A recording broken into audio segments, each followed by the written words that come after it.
ask you, this is your first film as a producer. Yes. Such a strong topic. Thank you. How challenging was it for you, especially as a woman producer? It was मतलब मैं हिंदी में बात करूँगी, actually मुझे हिंदी अच्छी लगती है, तो बहुत चैलेंजिंग था। और मैं हमेशा से मतलब ये इस टाइप के चीज़ों में मतलब रुचि रखती हूँ। तो मुझे जब पता चला कि मेरे को प्रोड्यूस करनी है फिल्म और मेरे पास कुछ लोग आए, मतलब लोगों के साथ जो बातचीत हुई, तो जब मैंने स्टार्ट किया डायरेक्टर के साथ, पहले से ही हमारा कम्युनिकेशन चल रहा था कि हम फिल्म बनाएंगे, वो बातचीत चल रही थी। तो फिल्म ऐसे ही बनाएंगे ये नहीं पता था, बट जब ये लगा कि मेरे को कि क्या फिल्म बनानी चाहिए जो एक मैसेज आए, जो हम लोगों तक पहुंचाए और लोगों के लिए कुछ कर सके। मैं हमेशा से, अभी भी मैं अब चाहती हूँ, आगे भी लाइफ भगवान मुझे ऐसा इतना कुछ दें कि मैं लोगों के लिए कुछ कर पाऊँ जो हेल्पलेस है। तो इसीलिए मेरे अंदर थॉट आया, मैंने शेयर किया इनके साथ। ये भी हमारी ट्यूनिंग बहुत अच्छी मिलती है इनके साथ, अंडरस्टैंडिंग बहुत अच्छी थी, तो हमने स्टार्ट किया। बाकी ये बताएंगे आगे स्टोरी के बारे में सारी चीज़ें। जी बिल्कुल। मुकुंद, मुझसे आपसे पूछना है कि इतना बोल्ड टॉपिक आपने राइट भी किया है, डायरेक्ट भी किया है, कैसा था प्रोसेस आपके लिए? बोल्ड टॉपिक क्यों है? ये तो मतलब आप एक चीज़ समझिए ना कि जो फिल्में होती है वो हमारा जो समाज है उसका आईना होती है। तो टॉपिक कुछ बोल्ड नहीं होता और बोल्ड कुछ नहीं है, ये एक्चुअली हमारी सोसाइटी में हो रहा है। कोई ज़रूरी थोड़ी है कि हम लोग एक हीरो और हीरोइन को नाचते हुए दिखाएं। एक मीनिंगफुल फिल्म भी तो बन सकती है। तो अब आप एक चीज़ समझिए कि हम लोग अगर जिन लोगों को पता है चीज़ें, अगर वो हम लोगों को नहीं बताएंगे तो लोगों को पता कैसे चलेगा कि उनके साथ क्या गलत हो रहा है, होता आ रहा है, या क्या सही हो रहा है। कोई ज़रूरी है नेगेटिव बातों पे फिल्म बने, ये हमने अवेयरनेस के लिए फिल्म बनाई है। तो अवेयरनेस लोगों को किसी तरीके से तो पता लगे। तो ये इसीलिए हम लोगों ने डिसाइड किया कि लोगों को, हमारा मोटिव यही रहना चाहिए मेरे हिसाब से फिल्मों का, कि हम लोगों को एक मैसेज तो दें, पता तो लगे लोगों को चल क्या रहा है दुनिया में। तो इट्स नॉट बोल्ड, ये समाज है। Fair enough. Truthful subject change कर या सच्चा सब्जेक्ट। अच्छा, अब मैं हमारे तीनों एक्टर्स से ये पूछना चाहूँगी कि आपका एक्सपीरियंस कैसा था इस प्रोजेक्ट से जुड़कर? आप तीनों अगर आप कुछ कहना चाहेंगे प्लीज़। हाँ जी, एक्सपीरियंस बहुत अच्छा था और बहुत चैलेंजेस आए, और शूट के दौरान भी और उसके बाद भी। मुझे लगता है कि हमने इन्जॉय किया, क्योंकि सब्जेक्ट बहुत मैसेजफुल है और मुझे लगता है समाज में ऐसे सब्जेक्ट की ज़रूरत थी। और एक्ट करके मेरा तो डेब्यू है और काफ़ी सालें लगी यहाँ तक पहुँचने में, और इट्स गुड। मुझे खुशी है कि मैं ऐसे सब्जेक्ट के साथ बॉलीवुड में एंट्री कर रहा हूँ। धमाकेदार शुरुआत कर रहे हैं आप। जी जी जी जी। Yes sir, please.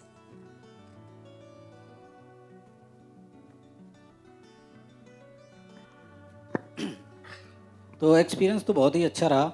और मैंने तो मुकुल जी के साथ में पहले भी एक फ़िल्म की है, wrong Leela.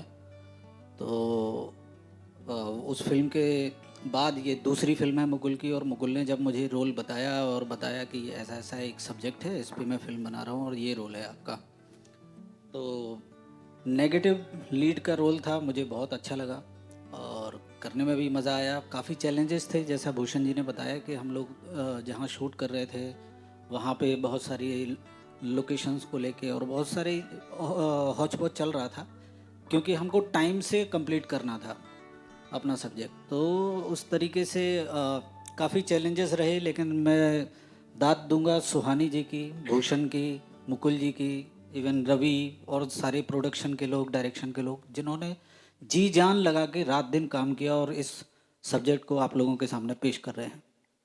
Thank you so much. Chitranjan ji, आप कुछ कहना चाहेंगे?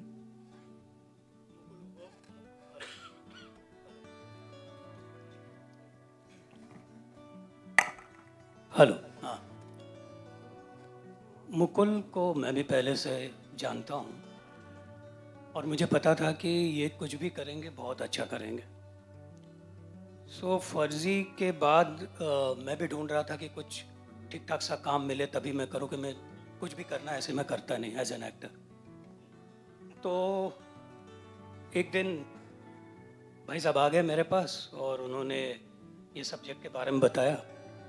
तो मैंने कहा काफ़ी डेप्थ है, गहरापन है आपके बताने में भी और आपकी सोच में भी, तो चलते हैं साथ में।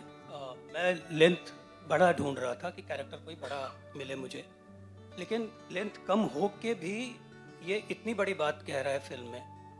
और जैसे आपने सुना कि गलत को गलत नहीं कहोगे तो जो ना समझ है वो उसी को सही समझ लेंगे।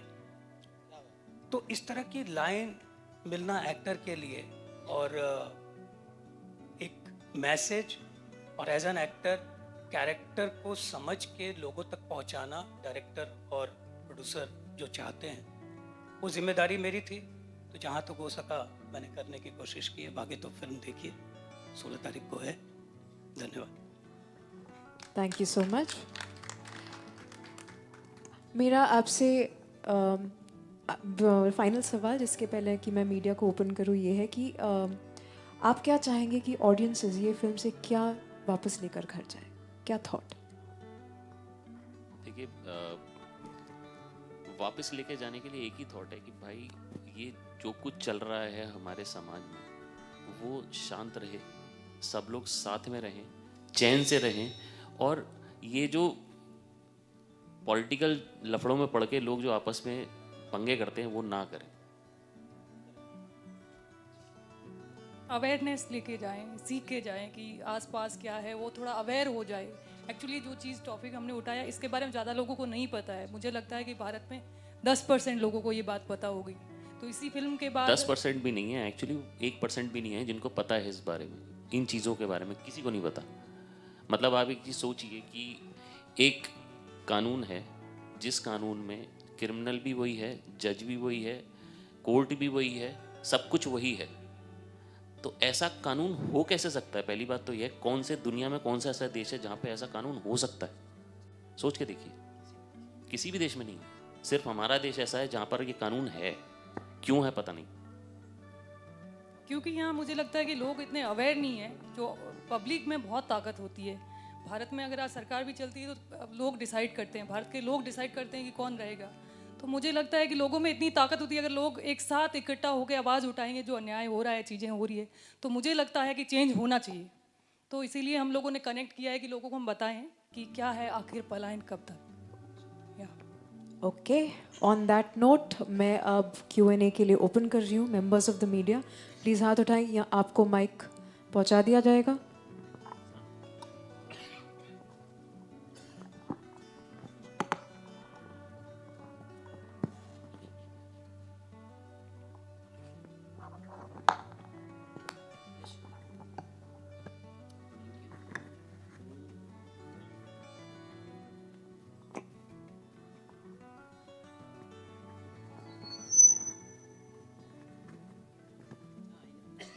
Hi, this is Mayur here from Beyond Bollywood.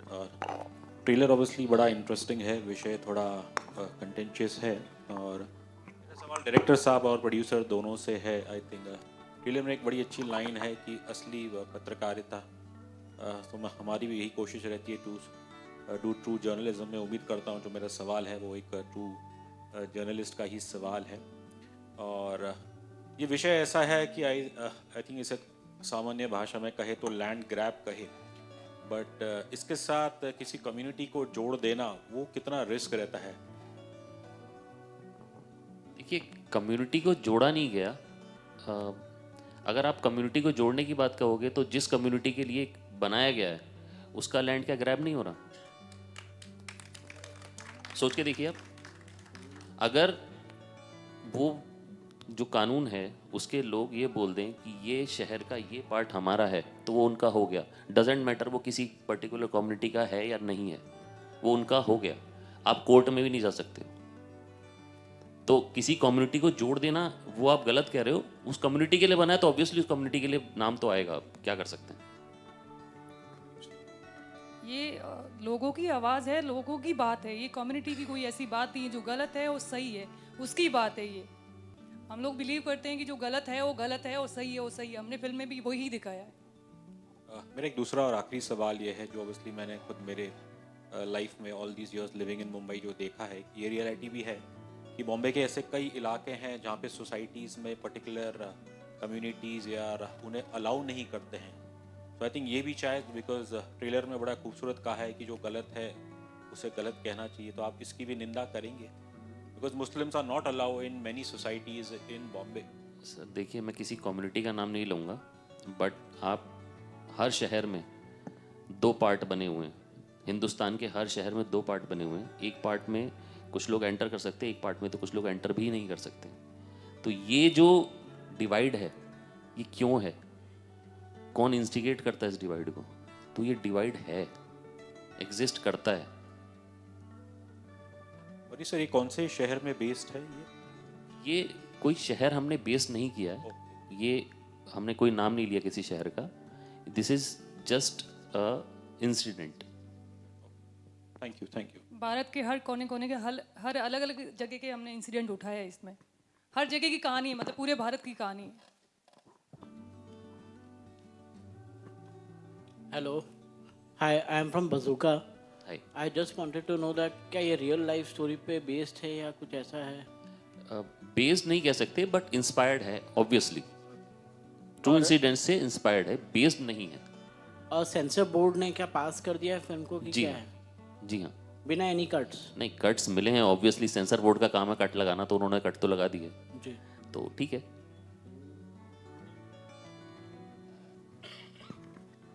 सुहानी, आपसे पूछना चाहूँगा हियर, आपको मेरी आवाज़ सुनाई दे रही है? उतना काफ़ी है। If you can hear me out. या आई कैन हियर यू। मेरा सवाल आपसे है कि ये बहुत बहुत सेंसिटिव मुद्दा है, और जैसे टीज़र जब फिल्म का आया था तो उसमें ही कहीं बताया गया था, जब मैं 1500 पुराने मंदिर की बात करता हूँ, उस पे लेके अभी तक विवाद चल रहा है, और डिस्कशन इज गोइंग ऑन। और द मोस्ट चैलेंजिंग पार्ट जब आप इस तरह की फिल्म को लेके आते हैं, ये मुझे कहीं केरला स्टोरी की भी याद दिलाता है कि केरला स्टोरी के माध्यम से, या मैं कश्मीर फाइल की बात करूँ तो एक मुद्दा उठाया गया था और बहुत इंपॉर्टेंट और सेंसिटिव मुद्दा था। जब आपने इस पे काम करना चालू किया, व्हाट वाज योर थॉट, क्यों ज़रूरी है ये फिल्म? जैसे मैंने पहले भी बताया था, ज़रूरी क्यों है? ज़रूरी क्योंकि मैं बहुत लोगों से ऐसे कनेक्ट करती हूँ। एक बार मेरा इंसिडेंट हुआ था, मैं अगर जा रही थी पुणे, तो मेरा ड्राइवर था जो बैठा था। ऐसे ही हमने डिस्कशन में कई बार ऐसे कुछ अच्छा लगता है तो बातचीत कर लेती हूँ, तो वहाँ से मेरे को वो थॉट बहुत मन में लगा। उसने मुझे बताया कि जोगेश्वरी का कोई इंसिडेंट हुआ है, कि ऐसा ऐसा हमारे साथ हुआ, सारे लोग यहाँ से चले गए हैं और मैं बहुत बुरी हालत है, और अब हम परिवार है, हम भी बेच के जाने वाले, एक लास्ट बचे। तो वहाँ से मेरे को बहुत कनेक्ट किया। वो बहुत डीपली बता रहा था, उसका भाई का मर्डर भी हो गया। उसने बताया मेरा भाई का कि उन्होंने मर्डर कर दिया है और हमारी बहन बेटियों को छेड़ा भी है। तो इस तरीके से हमें इस तरीके से परेशान किया। वो आम था, उनको नहीं पता था कि मैं फिल्म बना रही हूँ, मैं कुछ भी नहीं आइडिया था। मैंने ऐसे ही पूछ रहे थे, हम रैंडम पॉलिटिकल बातें मैं करती रहती हूँ कई बार। तो वो बातें करते करते उसने ऐसी चीज़ें मुझे बताई, तो मुझे लगा कि यार ये कितनी बड़ी समस्या है, मतलब इस तरीके से घटना हो रही है भारत में, क्यों हो रही है? तो मतलब दुख होता है। ऐसे बहुत और भी हुई है इन बिटवीन। अब मैंने बहुत सारी चीज़ें देखी है, आप दिल्ली के दंगे देख लो, तो उससे मैं बहुत कनेक्ट करती हूँ और मैं बहुत डीपली नॉलेज रखती हूँ इसमें। तो इसीलिए हमने थॉट है कि हम इस पे पिक्चर बनाते हैं, और मैंने डिस्कशन बहुत, हमने इस पे बहुत स्टडी की, बहुत रिसर्च किया। देन हम लोग इस मुद्दे पे पहुंचे कि हम लोग इसे पे ही फिल्म बनाएंगे ताकि अवेयरनेस आए।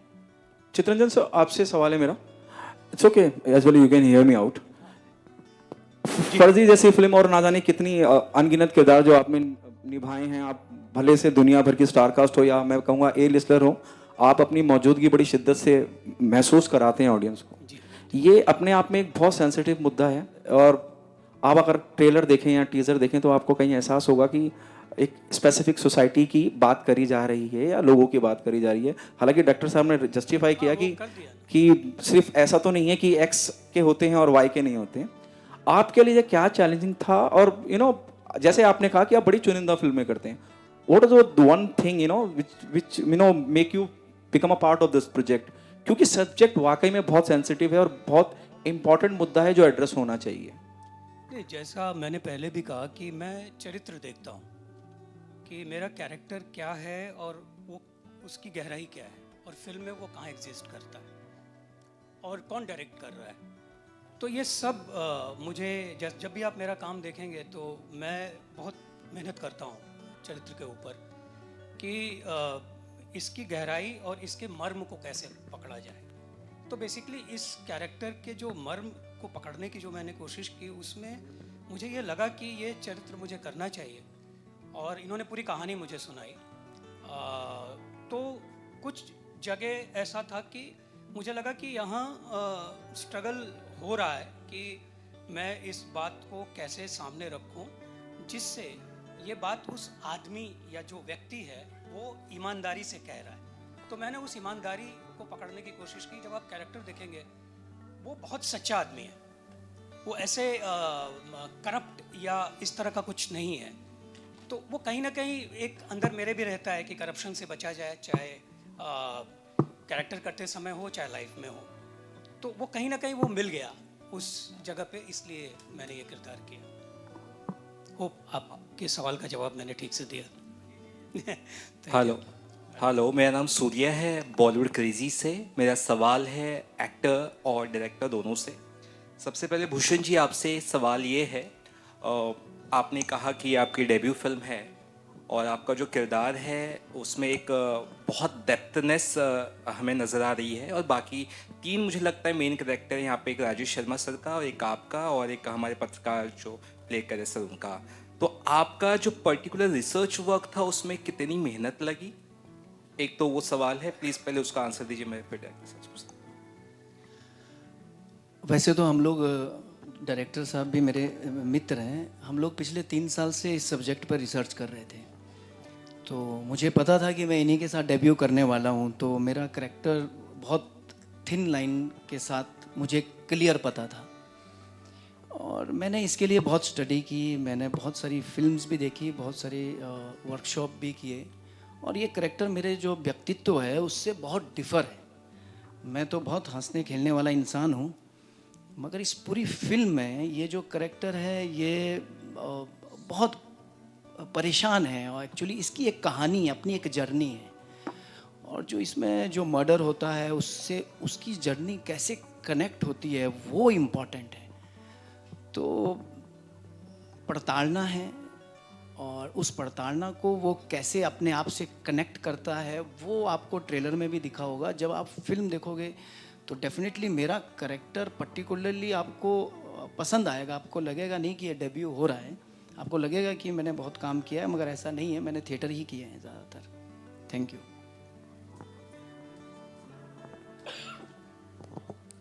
Can I have the mic sent, please?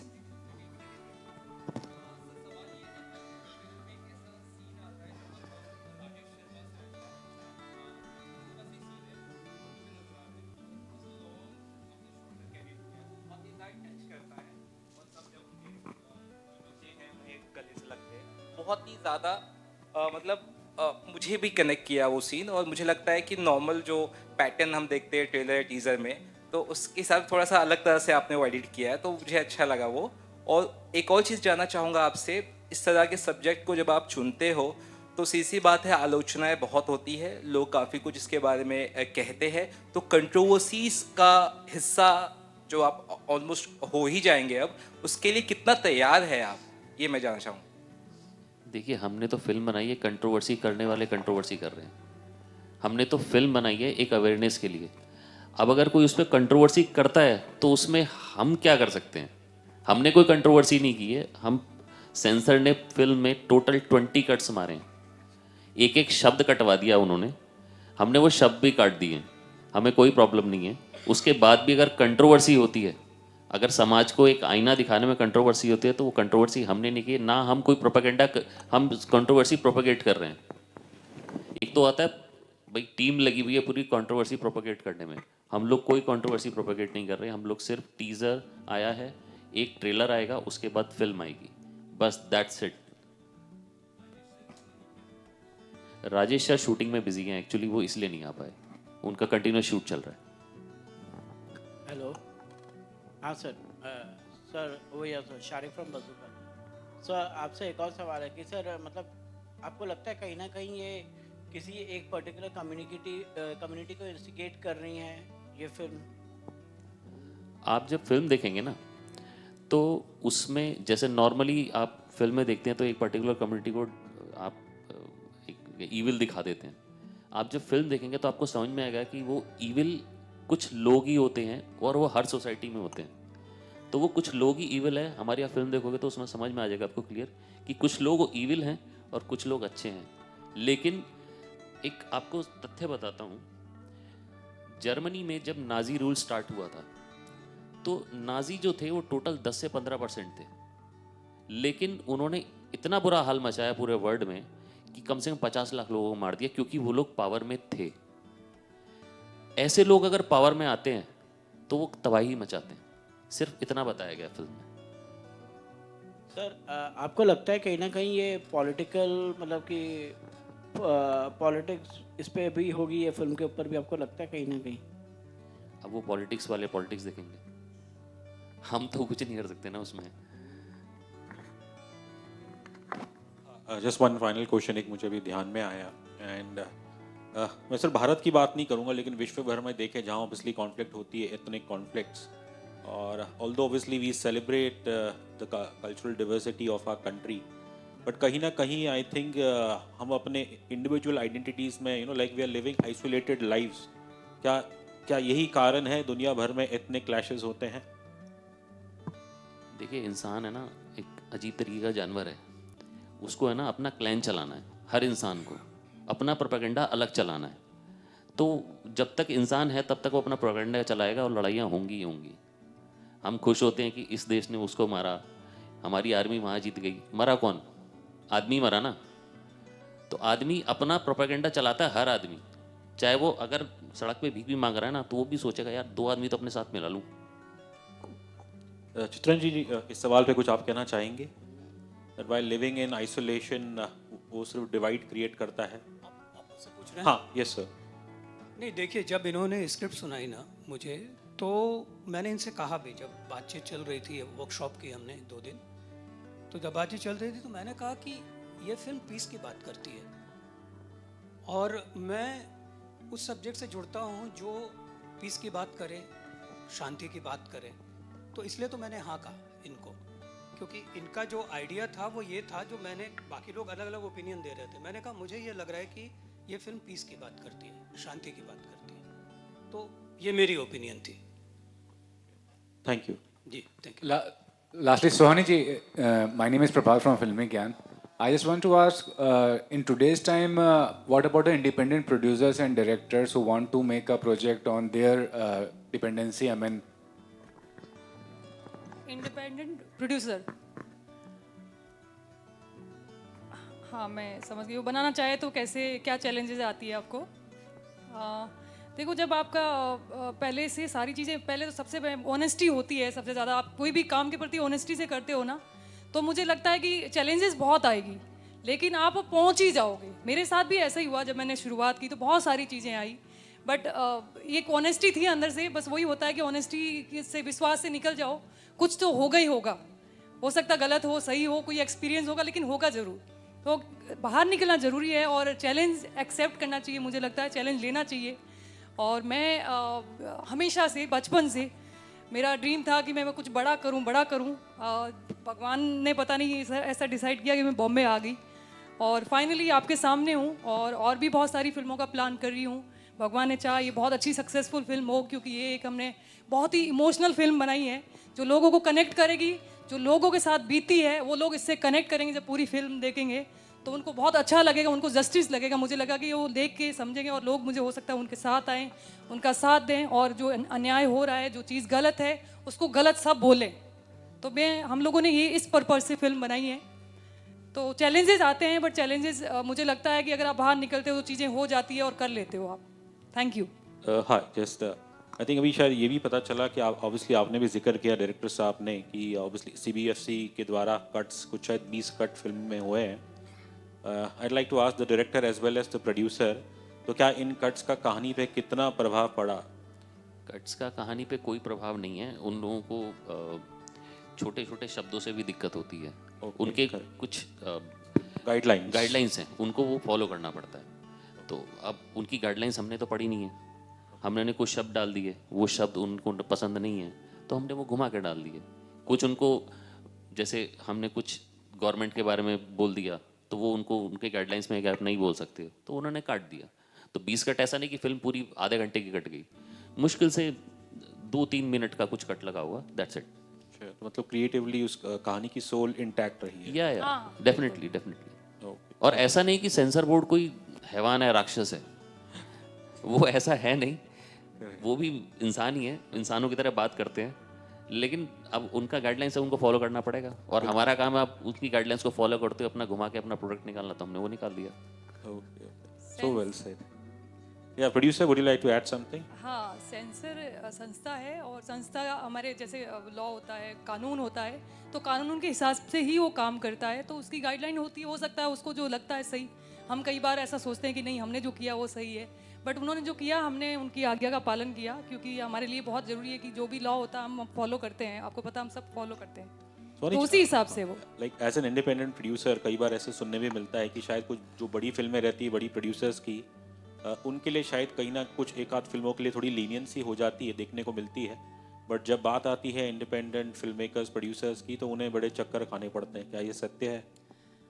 हाँ, थोड़ा चक्कर तो खाने पड़ते हैं, रिक्वेस्ट करनी पड़ती है, क्योंकि एकदम से आपको कोई जानता ही नहीं है, लोग सोचते हैं किसने क्या बनाया होगा। एक तो देखो जिसकी ऑलरेडी पहचान है, जो प्रोडक्शन इस्टेब्लिश है, तो उसके बारे में लोग सोचते हैं हाँ इसने बनाया, अच्छा ही बनाया होगा, कुछ ऐसा नहीं किया होगा, बट हम जब जाते हैं तो ऐसा लगता है कि अच्छा नए लोग हैं, पता नहीं क्या बनाया हो, तो पूरी बारीकी से चीज़ों को देखते हैं, लेकिन वो इज्जत करते हैं बहुत रिस्पेक्ट के साथ, ऐसा नहीं है, बात करते हैं और समझते हैं चीज़ों को, और हमें भी वैसे ही कंसीडर करते हैं जैसे बड़े प्रोड्यूसर होते हैं, तो वैसे ही कंसीडर किया मुझे भी, और बहुत मुझे सेंसर ने अच्छा सपोर्ट किया, तो दैट्स इट।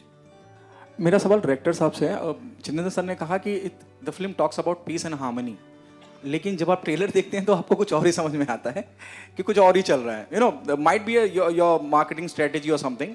और अगर वाकई में इतनी इंपॉर्टेंट फिल्म है मुद्दे के हिसाब से, सब्जेक्ट के हिसाब से, पीस और हार्मनी के हिसाब से, don't you think it has to be tax free from centre और द स्टेट गवर्नमेंट? अब देखिए, जब फिल्म रिलीज होगी ना, तब उसके बाद हम टैक्स फ्री की बात कर सकते हैं। हमें सपोर्ट करने के लिए एज एन इंडिपेंडेंट प्रोड्यूसर सुहानी जी को सपोर्ट करने के लिए बहुत बड़ा सपोर्ट सिस्टम है नहीं, तो जब फिल्म रिलीज होगी लोग देखेंगे, उसके बाद फिर इसकी टैक्स फ्री की भी 100% लोग बोलेंगे कि इसको टैक्स फ्री कीजिए। ऑलरेडी सोशल मीडिया पे लोगों ने बोलना शुरू कर दिया है। Then sir, you're saying something. You want to add something? Please. मैं ये ऐड कर रहा हूँ कि आप लोग भी फिल्म देखिए, आप लोग भी ट्रेलर तो देख ही रहे हैं, फिल्म भी देखिए, फिल्म देखेंगे आपको जो भी छूता है उस फिल्म से, आप लोग अच्छा अच्छा लिखेंगे, आप लोग रिपोर्टर हैं, आप आवाज़ हैं, एक अच्छे सिनेमा की आप आवाज़ हैं, आप आवाज़ बनिए, तो टैक्स फ्री क्या, फिर तो कुछ भी हो सकता है। Please change your mic now. There is humming sound coming in. Hello hello. Yeah, please continue. हाँ, तो मैं यही बोल रहा था कि आप लोग भी फिल्म देखिए, आप लोग हमारी आवाज़ बनिए, आपको जो भी फिल्म में छूता है आप लिखिए, आपको जो भी गलत लगता है वो भी लिखिए, कोई दिक्कत नहीं है, और जो अच्छा लगता है प्लीज़ उसको लिखिए, और आप हमारी आवाज़ बनिए। ये फिल्म टैक्स फ्री क्या, मैं तो बोलता हूँ कि वो करोड़ों के क्लब में जाएगी। अच्छा, एक चीज़ और कहना चाहूँगी मैं मीडिया वालों, सब जो जितने भी मीडिया वाले हैं, जो नए प्रोड्यूसर आते हैं ना, तो उनको आप भी सपोर्ट करिए जितना हो सके, क्योंकि जब वो आते हैं उनके लिए भी बहुत चैलेंजिंग रहती है, और मीडिया स्पेशली मीडिया भी कहीं देखती है कि अच्छा नया प्रोड्यूसर है, तो मैं आपके लिए भी बोलूँगी, आपको ये फिल्म हमने बहुत मेहनत करके बनाई है, बहुत हार्ट टचिंग है, हमने एक रियल मुद्दों को उठा के बनाई है, और इसमें बहुत मेहनत की है हमने। मैं चाहती हूँ कि आप लोग पूरा सपोर्ट करें हम लोगों को, तभी लोगों तक बात जाएगी, क्योंकि आपके माध्यम से आप पे लोग विश्वास करते हैं, आपको देखते हैं, तो मुझे लगता है कि आपका बहुत बड़ा रोल होगा इस पिक्चर को हिट करवाने में। Thank you.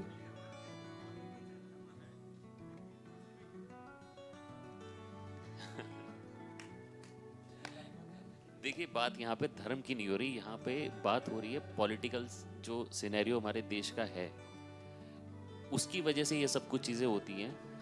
बाकी आप देखिए ना, हो क्या रहा है आसपास, जो हो रहा है वो आपको नजर आ जाएगा।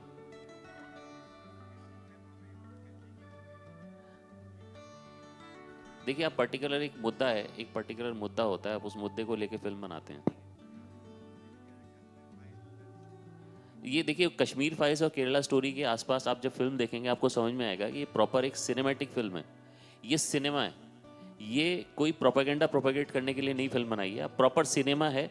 एंड जो इसका एंड है वो इसको पूरा समराइज करता है, और उसमें एक बहुत ही अच्छा मैसेज गया है फिल्म में। तो अब आप ये बोलें कि दो कम्युनिटीज़ को लेके बनाया गया, तो ऐसा नहीं है। कानून जो कानून है वो एक पर्टिकुलर कम्युनिटी के लेके ही बनाया गया है, इसी वजह से आया है, नहीं तो शायद कुछ और भी हो सकती थी फिल्म। मैं ये कह रही थी जो सच है वो अभी दो कम्युनिटीज़, आप हिंदू मुस्लिम की अगर बात कर रहे हैं तो हम लोग उसके बारे में बात नहीं करना चाहते हैं क्योंकि हम फिल्म मेकर हैं। बट हम लोगों ने क्योंकि ये चीज़ है जो हो रही है वो दिखाने की कोशिश की है। हमारा कोई इंटेंशन वैसा नहीं है कि हम लोग हिंदू मुस्लिम, ऐसा कुछ भी नहीं है। हमें जो सच है वो लोगों तक पहुँचाना बहुत ज़रूरी है, हमारा मोटिव वही है। तो हम उस पर्पज़ को लेकर काम कर रहे हैं और हमने ये फिल्म बनाई।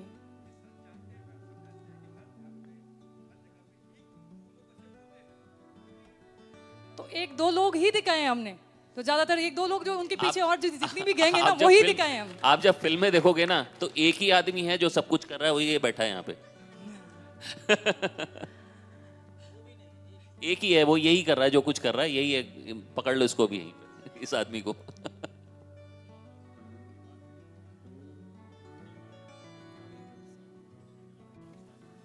देखिए हमारे देश में एक कानून है, मैं नाम नहीं लूँगा उस कानून का, आपने सबने देख भी लिया होगा, सुन भी लिया होगा।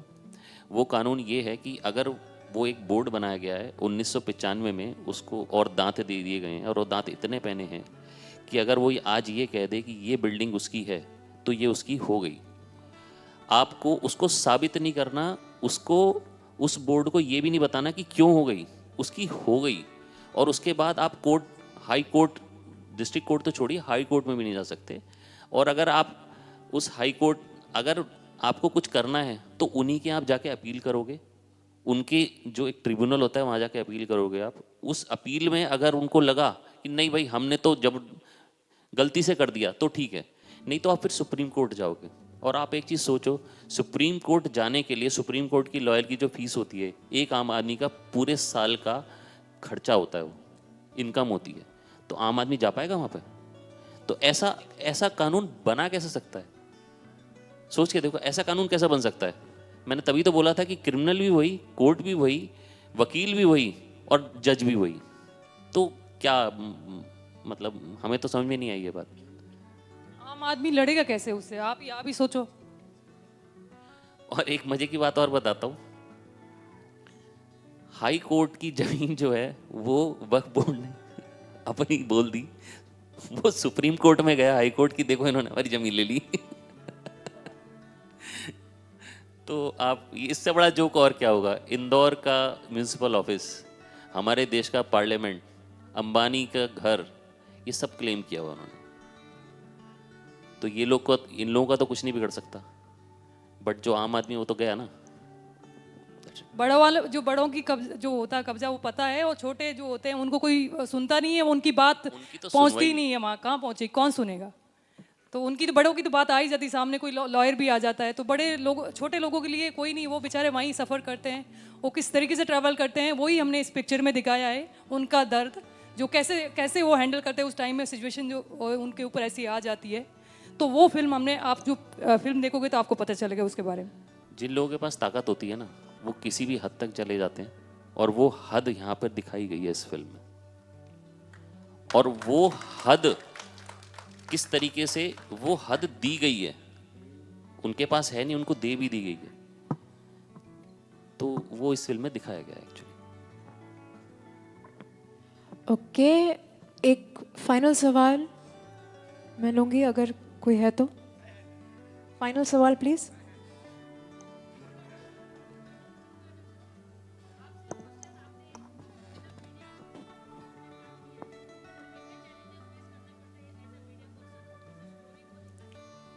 हाँ, ये अभी मैं बता दूंगा तो थोड़ा सा उसका मज़ा चला जाएगा जब आप देखेंगे तो। लेकिन मैंने जो पहले ही कहा ना कि एक सच्चाई जो होती है, ट्रुथ जो आप लोग कहते हैं, क्योंकि मैं आप हूँ इस फिल्म में, तो एक सच जो आप लोग सच के साथ रहते हैं, उनके साथ मैं इस फिल्म में रहता हूँ। और मैंने जैसे बताया कि मेरा काम है डायरेक्टर और प्रोड्यूसर जो बात कहना चाह रहे हैं उसका एक माध्यम हूँ मैं, मेरे ज़रिए वो बात कही जा रही है, लेकिन क्रिएशन इनका है। तो ये कैरेक्टर से क्या चाह रहे हैं, जैसे मैं एक एग्जांपल दे रहा हूँ कि मैंने एक कैरेक्टर तैयार किया और मैं थोड़ा अंडर प्ले कर रहा था, इन्होंने कहा नहीं नहीं ये सीन थोड़ा सा ऐसे चाहिए।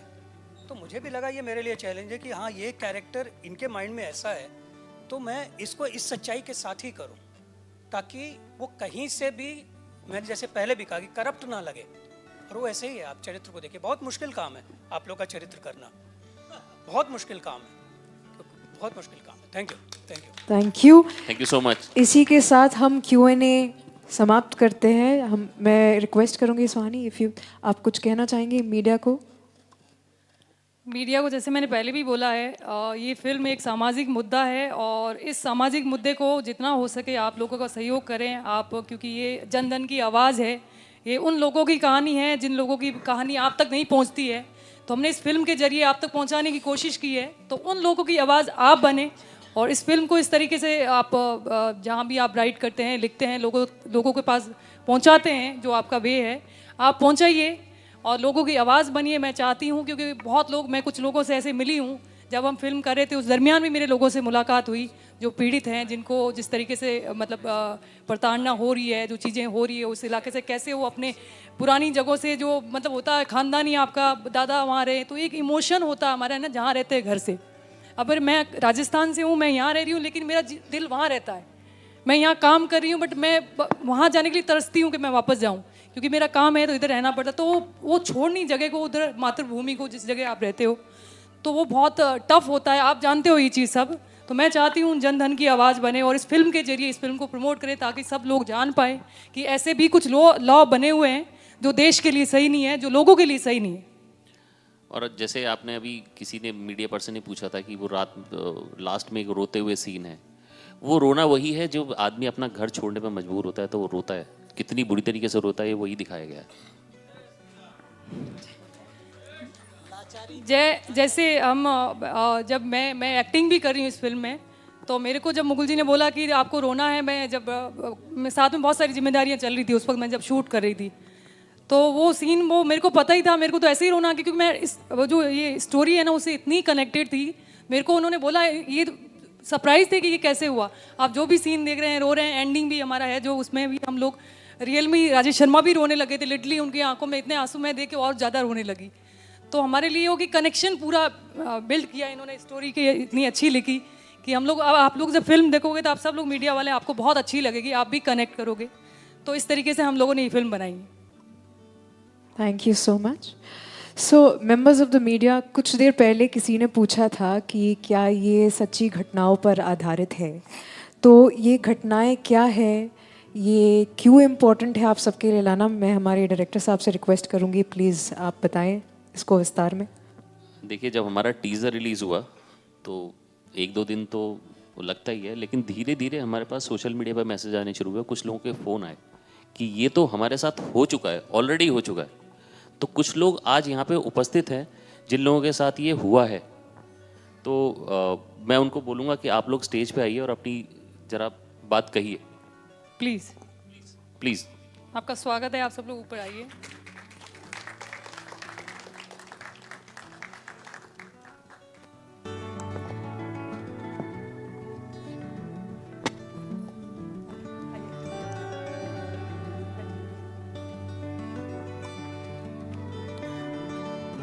ये लोग सोलापुर से आए हैं, महाराष्ट्र। महाराष्ट्र, सोलापुर से। जय श्री राम। जय श्री राम। हम सोलापुर महाराष्ट्र से आ गए हैं। ये जो फिल्म है, इनका जो नाम है आखिर पलायन कब तक, मैं इनके डायरेक्टर और प्रोड्यूसर को खूब खूब धन्यवाद देता हूँ कि जो ये इन्हें फिल्म बनाई। अब इस कुछ लोगों ने अभी यहाँ पूछा था कि ये कि धर्म पे ये क्यों, 3-4 बार डायरेक्टर साहब ने उसका आंसर दे दिया कि वो जो कायदा बना है वो कायदा उनके लिए बना है, जो है वो कायदा उनके लिए बना है, वो कायदे का गलत वापर कर रहे। जब अपना भारत स्वतंत्र हो गया था, उनके पास खाली 8,000 एकड़ ज़मीन थी, अभी 8 लाख एकड़ ज़मीन आ गई। कहाँ से आ गई, ये पहले बात ये है। अभी हम सोलापुर में परसों मोर्चा निकाला था वक्फ बोर्ड का। वक्फ बोर्ड किसको ही मालूम ही नहीं, मगर सोलापुर की 300 प्रॉपर्टी अभी पूरे धोखे में, 300 प्रॉपर्टी जहाँ से हिंदू लोग पलायन हो रहे। यह ऐसा बेकार कायदा पूरे वर्ल्ड में कहाँ नहीं है, खाली अपने भारत में। अभी हमारे साथ जो लोग आ गए, वो जहाँ पे रहते हैं वहाँ पहले कुछ भी नहीं था, खाली 300 एकड़ जमीन थी। वहाँ भी वो जमीन उन्होंने कागज पत्र बना के हड़प कर दी। वहाँ 40 घर थे हिंदू के, अभी 22 घर रह गए, अभी 2 घर भी निकल रहे। आपको कभी मैं बात कर रहा हूँ, पाकिस्तान में हिंदू कैसे रहते हैं वो आपको दिखना है तो पाकिस्तान जाने की कुछ ज़रूरत नहीं है। हमें सोलापुर में आ जाइए, साकरपेट में आपको दिखाया जाएगा कि पाकिस्तान की हिंदू वहाँ कैसे रहते हैं, सब उधर रहते हैं। आप वो साकरपेट में कभी अंदर आ गए तो ये सब पूरी जो फिल्म है वो वही खत्म हो जाएगी। वो डायरेक्टर साहब जो आईना दिखा रहे समाज का, मैं तो उनको इतना धन्यवाद देता हूँ कि उनके चरण भी स्पर्श करे तो भी मेरे को अच्छा लगेगा, क्यों भगवान ने इनको भेजा है ये सब समाज की तकलीफ के वास्ते। कि अभी आप बोल रहे कि पॉलिटिकली हिंदू भी रहते और मुसलमान भी रहते, मगर वो गलती, जो पैसा खाता है वो गलती है। अभी ये वक्फ बोर्ड का अध्यक्ष थे, अभी इनका नाम मेरे को दिमाग में नहीं आ रहा, सोच रहा था मैं, वो खुद हिंदू धर्म स्वीकार कर दिए, वक्फ बोर्ड के जो पूरे भारत के अध्यक्ष। क्यों स्वीकार कर दिए? तो उनको लग रहा था ये गलत है, ये गलत कर रहे, इसलिए उन्हें हिंदू धर्म स्वीकार कर दिया। अब वो सब पूरे हिंदू संस्कृति के रहते हैं। क्यों? तो उनको मालूम है कि क्या चल रहा है, क्या है। आप उनका नाम मेरे को पहले ही बोल दिया कि मेरे को नाम याद नहीं आ रहा। मैं बहुत बार अभी ये नाम याद नहीं करने की कोशिश कर रहा हूँ, मगर नाम नहीं याद रहा। मगर हाँ, वसीम रिजवी ने हिंदू धर्म स्वीकार दिया। क्यों कर दिया? तो ये सब गलत है, उनको मालूम है ये गलत चल रहा है। हाँ, वो वही बात कर रहा हूँ, वह बोर्ड रहते हो हाय अलग बोल रहे हैं, मगर ये जो गलत चल रहा है हाँ वही गलत चल रहा है, इसलिए वो आ गए। मगर मैं क्या बात बोल रहा हूँ कि ये कायदा है, वो कायदा खत्म होना चाहिए और सबको न्याय समान होना चाहिए। नहीं है, नहीं है, नहीं नहीं है, नहीं है, नहीं नहीं नहीं, समान नहीं है कायदा, नहीं कायदा समान नहीं है। मैं आपको बोल रहा हूँ ना, कायदा समान नहीं है। कायदा समान जो रहता था वक्फ बोर्ड की जगह पे खाली हमारे सोलापुर में 22 जन, अभी वहाँ रहते हैं 100 जन। हिंदू को ही नोटिस आ गई, वो मुस्लिम लोगों को नहीं आई नोटिस। नहीं, कोर्ट जज भी उनका है, वकील भी उनके है, सब ही उनका है, तो कहाँ जाना है? अभी ये जो लोग हैं ये कमाते कितने हैं? अभी इनको समझो संभाजी नगर जाना है, वो बोर्ड पास 2,500 रुपये खर्चा है जाने आने का, एक बार जाने आने का 2,500 रुपये खर्चा है। कहाँ से देंगे ये लोग? इनके पास तो पैसा भी नहीं है, फिर कैसा ये चलेगा? ये कानून खत्म ही होना चाहिए ना। जब कानून खत्म हो गया, अभी यहाँ बैठे हैं, वो संसद भवन पे भी उन्होंने दावा ठोक दिया था, तब दिल्ली से कानून खत्म हो गया। फिर दिल्ली में सरकार नहीं देती है कानून। ये कहाँ भी आप जहाँ वोट करेंगे वो उनकी जगह कैसी हो जाती है ना, ये बात है। ये एक लैंड जिहाद का प्रकार है। अपने को जो अभी है उनका एक ये है कि हमने 1947 को झगड़ते हुए पाकिस्तान लिया है, अभी हंसते हंसते 2047 को हिंदुस्तान लेंगे। ये इनका पूरा ये है उनका सर। हो है ना। मोदी जी है, मोदी जी अकेले कुछ नहीं कर सकते, जब अपन आवाज उठाएंगे तब मोदी जी कर पाएंगे ना, इसलिए हम आवाज उठा रहे। क्या अपन यहाँ बैठ के नहीं हो सकता कि बस ठीक है चलो हम ये जगह पे से ले गए आखिर दूसरे जगह पे जा गए, वैसा नहीं है। जो अपन यहाँ समाज में से आवाज उठाएंगे, मैं तो बोलता हूँ कि मोदी जी ने 370 खत्म करने से पहले वक्फ बोर्ड खत्म करना होना चाहिए, मगर 370 का आवाज उठ गया था, इसलिए उनको 370 खत्म करना पड़ा, मगर वक्फ बोर्ड का आवाज नहीं उठाए। हमको खुद भाग्यवान समझते कि सोलापुर में से हमने आवाज उठाया, सोलापुर में से पहली बार हमने आवाज उठाया, और कम से कम 20,000 लोगों का परसों मोर्चा निकाला था हमने, कि वहाँ नीलेश जी राणे ऐसे अपने राजा सिंह ठाकुर भी आए थे, वो बहुत बड़ा मोर्चा सोलापुर में से पहली बार निकाला गया। अभी उनको दास्ती बैठ गई है, इसलिए वो कल हमारे सोलापुर में उप मुख्यमंत्री अजित पवार आए थे, उनके साथ वो बातचीत कर दे। उन्हें तो और मांगी कि वक्फ बोर्ड का कायदा और घट्ट हो जाए और यहाँ सोलापुर में बड़ा ऑफिस निकाला जाए। क्यों भाई, क्यों निकालना है आपको? क्या तकलीफ है आपकी? वक्फ बोर्ड क्या है, कायदा क्या है, आपको क्यों न होना है? इसलिए मैं बोल रहा हूँ खाली हिंदू पलायन के वास्ते ये सब हो रहा है और पूरा देश मुस्लिम की तरफ कैसा करना है और इस्लाम कैसा 2047 को बनाना है, ये इनका ध्येय है। मैं हिंदू महासभा शहर अध्यक्ष सुधीर भैरवाड़े। जय श्री राम। सर आप अपनी कहानी बताना चाहेंगे, आपके साथ क्या हुआ? हेलो, मैं शोलापुर में रहने वाला हूँ, साकरपेट से। 1880 से लेकर हमारा पिताजी के दादा वो जगह पर थे। उसका टीपी नंबर था 9980, वही नंबर है आज तक। लेकिन जब वो ज़मीन था, वो ज़मीन पर कौन सा ट्रस्ट का नाम नहीं था, नहीं लगा हुआ था। तो बाद में ऐसे ही थोड़े थोड़े लोग आ गए वो ज़मीन पर। जब तो हम पैदा नहीं हो गए थे जब की बात है, तो ऐसा ही हमारा दादी पिताजी बोलते थे ऐसा ही है, ऐसा ही जगह ले रखे। फिर बाद में जो 1967 में महानगर पालिका, उसके पहले नगर पालिका था। तो जब नगर पालिका टाइम पर डिमार्केशन किया हुआ है, डिमार्केशन 40 बाय 40, 20 बाय 40 ऐसा स्क्वायर फुट डालकर उनका जो नंबर दिया है, 1 नंबर 2 नंबर ऐसा। फिर देने के बाद उस दिन से फिर वो महानगर पालिका होने के बाद 1967 में जब वो मिल्कत क्रमांक बोलते हैं ना, वो प्रॉपर्टी टैक्स में वो नंबर दिया हुआ है। तो वो नंबर देने के बाद सबको दिया है, हमारे लोगों को भी दिया है, हमारे हिंदू समाज, मुस्लिम समाज, ऐसा कोई ऐसा झगड़ा नहीं आज तक हमारा उनका कोई भी झगड़ा नहीं। लेकिन जब वो 5 साल के बाद वो प्रॉपर्टी ट्रस्ट के ऊपर जो आते पंचायत समिति, वो जो आपस में नहीं किया, हमको लड़ाई करके देते। अभी पहले से वही चल रहा है, आज भी वही चल रहा है। 1942 में वही हो गया, 52 में भी उसका निकाल हो गया, और उसके बाद 1982 में उसका भी निकाल हमारे तरफ हो गया, पूरा वंश परंपरा का निकाल हो गया।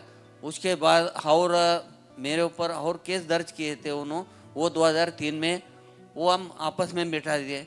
पूरे मेरा कोर्ट का मेरे पास नकल लाया हूँ मैं, वो भी होगा। और वापस अभी वक्फ बोर्ड में डाल दिया अभी, कि मतलब ऐसा नहीं है वक्फ बोर्ड में डालने का बहुत बड़ी चीज़ नहीं, लेकिन जाने आने का वो कल का अजीत पवार जो आए थे ना, उनके स्टेटमेंट में दिए, वो हमको जाने का आने को तकलीफ होता है, हम गरीब लोग हैं, अल्पसंख्यक है, खर्चा होता है। फिर क्यों भाई दाखिल क्यों करना? तुम्हारा तुम सोच ले रहे ना, हमको भी सोचने दो ना, हमारा भी सोचना। फिर ये सोच में नहीं आया। फिर उस दिन से ये चल रहा है। फिर हम जिलाधिकारी को उनको भी हम लेटर दिए थे, बाबा हमको ये बहुत तकलीफ हो रहा है, पानी का तकलीफ हो रहा है, बाथरूम नहीं है वहाँ, और शौचालय का भी व्यवस्था है, लेकिन वो मना ही करते हो। अभी 3 हफ्ते हो गए, अभी मना ही करते हो। किधर जाने का बोलो? हमारे पास वो गली में बाजू में रहती है वो शेजारी हमारे हिंदू समाज के, वो औरत जरा अपंग हो गई, वो औरत, तो वो 2 जने पकड़ के बाथरूम में लेके जाते थे। वो औरत आज बाहर आंगन के सामने वो स्नान करती है, वो उसको भी मना की है। तो अभी वो सीसीटीवी कैमरा लगाए सो है, अभी एक 8 दिन 10 दिन हो गए अभी। तो उनका ये नहीं हो रहा है, उनका छोटे छोटे बच्चों को भड़काव करने का, और औरतों को, लेडीज को, उनके लेडीज लोगों को भड़का देने का। लेकिन वो ट्रस्टी लोग सामने नहीं आते कभी जिंदगी में। आज तक तो मेरा 60 साल का उम्र है, तो आज तक मेरे सामने कभी नहीं है वो, ऐसा हो गया। तो दूसरी बात जो है,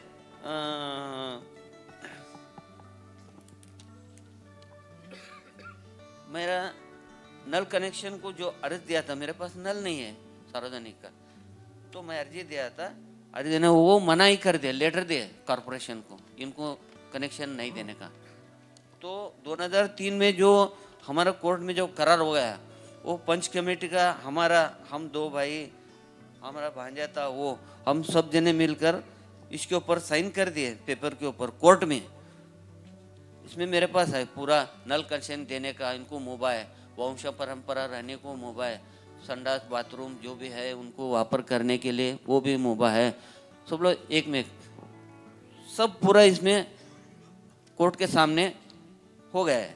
और उसके बाद 1982 में जो हो गया था, 1982 में उसका कोर्ट ऑफ कंटेम्प्ट बोलकर परमानेंटली इंजेक्शन ऐसा वो ये निकाल दिया सो है, वो निकाल में पूरा मेरे पास जजमेंट है मेरे पास ये पूरा। और दूसरी 12/1/2021 को उन्होंने जो मेरे नोटिस में उल्लेख किया है वो उल्लेख गलत है, लेकिन क्या वो मेरे को नोटिस जो भेज दिया वो नोटिस में आज तक मेरे को नहीं मिला वो, तो इसमें बोल रहे हो तुमको नोटिस दिया हम, उसका हमको जवाब नहीं दिए, देने के बाद तुम ऐसा हमको दमदाटी कर रहे हैं, हमारे लोगों को दमदाटी कर। आज तक तो जिंदगी में ऐसा काम नहीं किया मैं, लेकिन हमको करना भी नहीं है, भगवान ने हमको करना भी नहीं चाहिए, ऐसा हम मांग रहे भगवान को, उनको भी सुखी रहने, हम भी सुखी रहने, लेकिन ऐसा नहीं होना चाहिए। खाली उनको क्या है जो बदलते हैं पंच कमेटी ने, उनको खाली इतना जो है ये जमीन को इनको नहीं रखने का है। और पहली बात है 99-80 जो टीपी नंबर पड़ा है वो लीज का जाएगा, वो 99 ईयर्स का सरकारी जगह है, वो लिए सो है। लेने के बाद उन्होंने नाम लगाए 1924 में 99 ईयर्स का, अभी उनका 99 ईयर्स का 2025 में ख़त्म हो रहा है। उसके लिए वो क्या कर रहे हैं अभी ज़बरदस्ती कैसा दो हिंदू लोगों को निकालने का है, एक तो पहले से 20-22 लोग थे, अभी रह गए, अभी 15-16 रह गए, तो एक हम ऐसे गरीब लोग रहते हैं, 10,000 दो 20,000 दो, उनको हकल के देने का, ऐसा रातों रात उनको सब पेपर लिख के लेने का, वो हकल के देने का, ये काम चल रहा है। और दूसरा 1924 में जो नाम लगाया हुआ है ताबड़तोब, उन्होंने क्या नहीं 1942 में और नोटिस भेज दिया, उसका भी 52 में निकाल हो गया। फिर उसके बाद बड़े तो सब एक ऐसे ही कारनामा कर रहे हो, हमको जितना दुख है ना वो बहुत दर्द है, हमारा औरत बेटी रहती है, उनके बच्चे रहते हैं, हमको कितना तकलीफ हो रहा है, हमको कोई भी जान नहीं सकता, हम किधर भी जा रहे हैं ना, आज पुलिस स्टेशन में जाते हैं, किधर भी जाए ना, वो कितने आते देखते बस खत्म हो गया, उसके बाद कोई भी नहीं।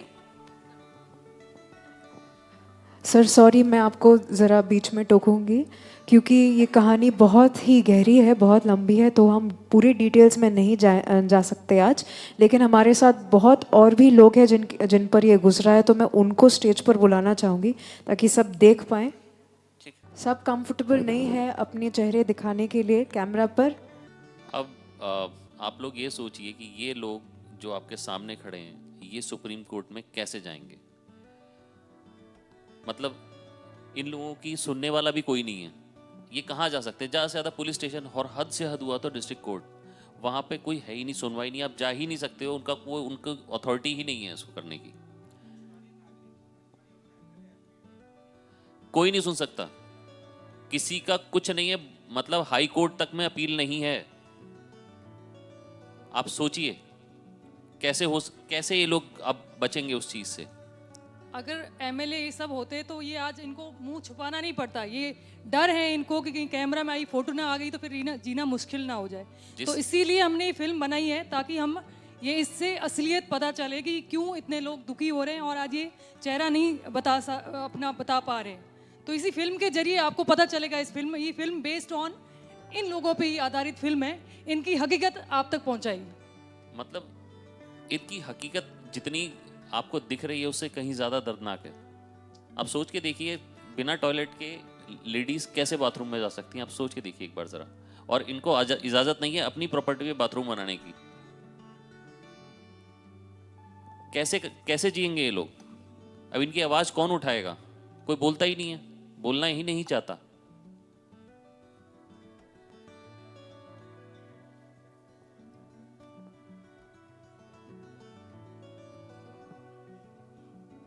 बिल्कुल है, आवाज उठाने वाला, हर चीज के खिलाफ आवाज उठती है तभी कुछ होता है, आवाज उठाने वाला कोई चाहिए होता है।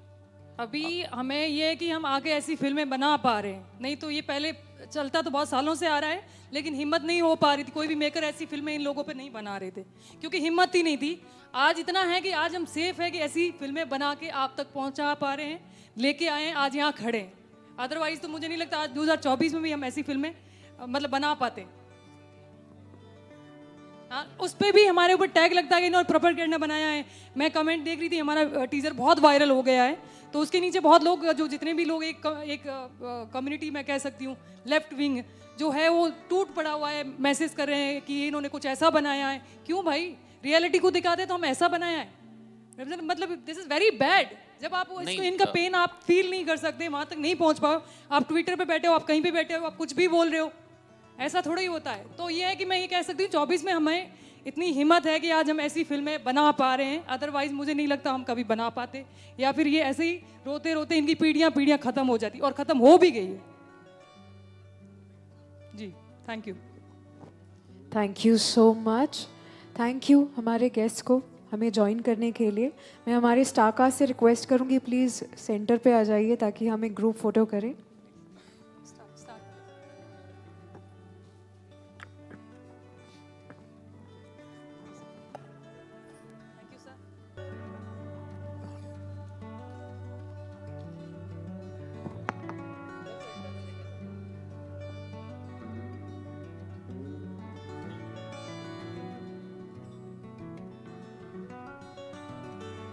Ladies and gentlemen, our incredible star cast of Aakhir Palayan Kab Tak.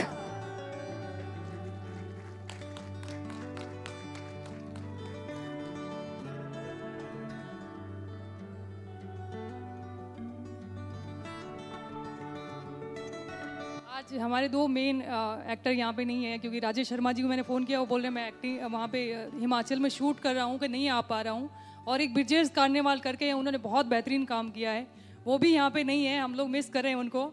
और एक गौरव शर्मा जो वो बहुत रोहित जो आपको दिख रहे हैं, रोहित गौरव शर्मा ने बहुत शोज़ करा है, अभी शो कंटिन्यू 2 शो कर रहा है, तो आज वो बहुत जहाँ भी है बहुत मिस कर रहा है। मेरे को बोला था मैं बहुत मिस कर रहा हूँ, बट वो आ नहीं पाया, उसका शूट है, तो कुछ उन लोगों के लिए मैं बड़ा वो मिस कर रहे होंगे शायद। तो आप लोगों को बता देती हूँ, ये गौरव शर्मा है और एक ब्रिजेश कार्नेवाल करके हैं, वो भी कहीं दिल्ली बिहार में शूट कर रहे हैं, तो बहुत करने वाला उन्होंने बहुत बेहतरीन काम किया, हर एक्टर ने बहुत अच्छा काम किया, हमारी और टीम जो क्रू है, टेक्नीशियन है, उन्होंने भी ब्रिलियंट काम किया है। तो वो फिल्म सब लोगों ने मिलके बनाई है, बहुत मन से बनाई है। मैं इतनी थैंकफुल हूँ सबकी। हमारे डायरेक्टर तो हमें आधी रात को मैं कॉल करती हूँ, उठा लेते हैं, तो तभी ऐसी फिल्म बनती है। हमने बड़ा दिल से शिद्दत से इसको बनाया है, तो मैं चाहती हूँ सब लोगों को जस्टिस मिले, जिस फिल्म के जो हमारा मैसेज है सब तक पहुँचे, तो ये मोटिव से बनाई है। थैंक यू सो मच, आप लोग सब लोग आए इतना अच्छे से, बहुत अच्छा लगा, थैंक यू।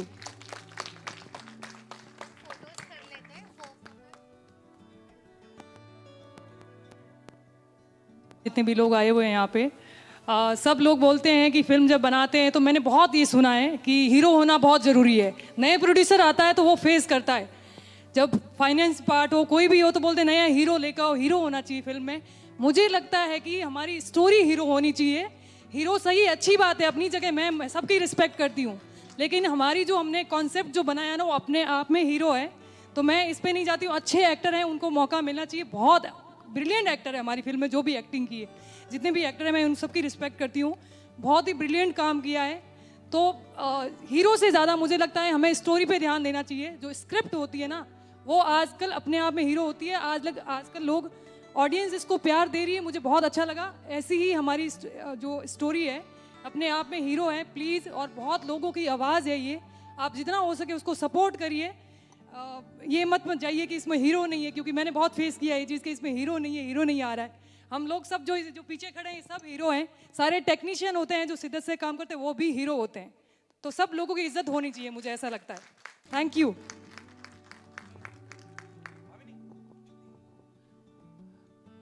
देखिए, अगर आपको हमारी टीज़र छुआ हो या हमारा जो फिल्म का ट्रेलर है वो छुआ हो, हमने जो एक सब्जेक्ट चुना है वो छुआ हो, तो मीडिया से मेरी गुजारिश है कि आप प्लीज़ इस फिल्म को प्रमोट थोड़ा कीजिए, क्योंकि फिल्म में हीरो नहीं है इसका मतलब फिल्म नहीं है, ऐसा हो नहीं सकता।